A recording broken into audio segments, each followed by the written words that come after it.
this short video is presented to you by dreamonelove.com. Topic name: if you're single over 40, should you ever settle? If you're single over 40, chances are that your journey of surviving the dating world in the 21st century is starting to take its toll. And if you're anything like me, you may have come to a point where you're starting to question whether you should settle for somebody. Nobody is perfect, but how do you decide whether you're settling for someone who's not really for you or compromising to be with someone who may be really wonderful? The difference between settling versus compromising. My definition of settling is basically giving up and giving in, even though your needs aren't being met. The Urban Dictionary defines it something like, when one chooses to become romantically involved with someone who is not as impressive, but simple to be with, as the best available option because it's easier than continuing to search.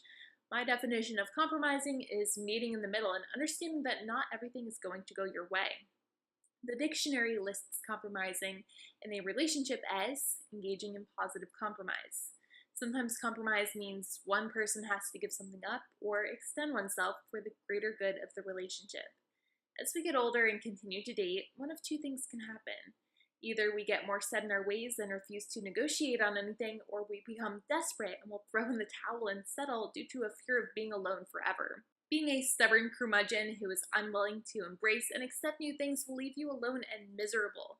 When two people are in love, compromise is an everyday occurrence, which for the most part occurs naturally. But settling is different. Settling means that you're compromising your true self. Now, if you're in your 40s, it might be time to reevaluate your list of non-negotiables. What you are willing to accept in your 20s may be different now that you're older. Usually one of the things that we're attracted to when we're younger and older too is someone's physical appearance. But while physical attraction and chemistry is extremely important, we have to realize that looks can change as we age.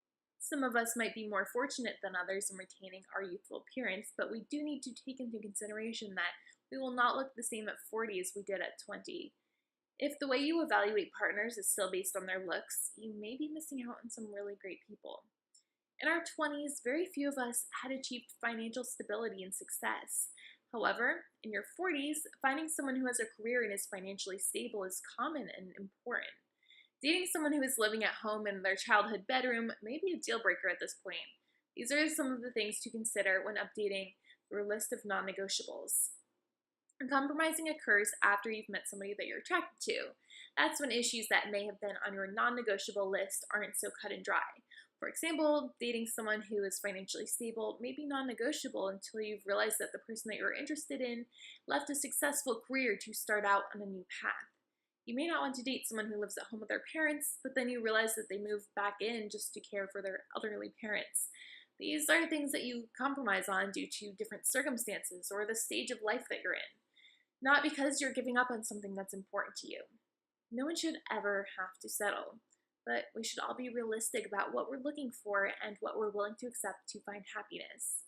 We all have needs and wants, and I think one of the most important things to do when you're single in your 40s is to meet your needs and realize that wants are secondary. There's no one person who will meet all of your needs and wants. However, if they can meet most of them, you may have found that special partner who you can grow with and be happy.